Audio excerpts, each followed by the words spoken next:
Okay, so let's talk Israeli protests in Israel. So I have seen mainstream media outlets posting video footage of protests that have erupted amongst Israeli society in Israel, and I have seen influencers excitedly sharing these videos, talking about how grateful they are and how hopeful it is making them to see these protests happening in Israel by Israelis. And I just want to make sure that we're all on the same page because, like everything else, when it comes to Israel, fuck these protests. This is nothing to celebrate. This is the equivalent to the white supremacist pro-genocide rallies that we have seen throughout the United States in favor of Israel.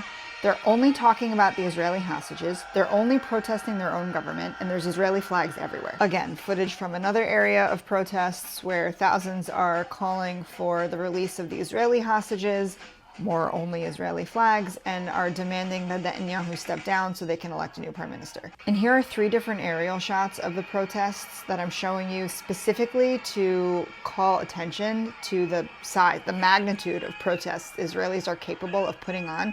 They are just now starting to put together. These protests have nothing to do with us. They have nothing to do with Palestine. They have nothing to do with safety for Palestinians. They have nothing to do with ending the occupation, with dismantling the apartheid system that Israel runs. These protests have nothing to do with demanding the end to the bombing of Gaza or the forced starvation of 2 million people. There are still Israelis who are blocking the aid. And I feel like now is a really good time to remind people that 58% of the Israeli population, that's over half of the population in Israel, thinks that the Israeli military is using too little firepower in Gaza.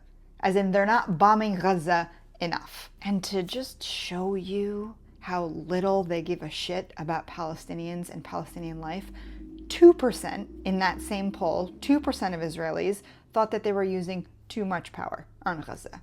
2%. When asked about how much Israel should take into consideration the suffering of Palestinians and the damage and destruction done to civilian life, Israelis responded with 80% feeling like Israel can disregard Palestinian life. 72% of Israelis said that they felt it was important and necessary to continue blocking the aid attempting to go into Gaza. The only protests that we have seen come out of Israel, and mind you, there have been protests happening way before October 2023 by Israelis, have only been in opposition of their own rights being infringed upon. Pre-October 2023, there were protests by Israelis that were against Netanyahu and his specific makeup of government figures. It has never been about the apartheid system. It has never been about the occupation. It has never been about Palestinian human rights and dignity. It has always been selfishly about Israeli society. And the moment that their own rights began to slip from their fingertips, they got mad and they organized.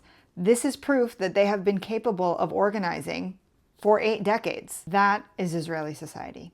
Change is not going to come from within. So once again, just a plea to make sure that you do not allow media to persuade you into believing that these protests are a good thing or like change is happening and that you can slow down. It has nothing to do with us. It has nothing to do with Palestine. And it has everything to do with supremacy.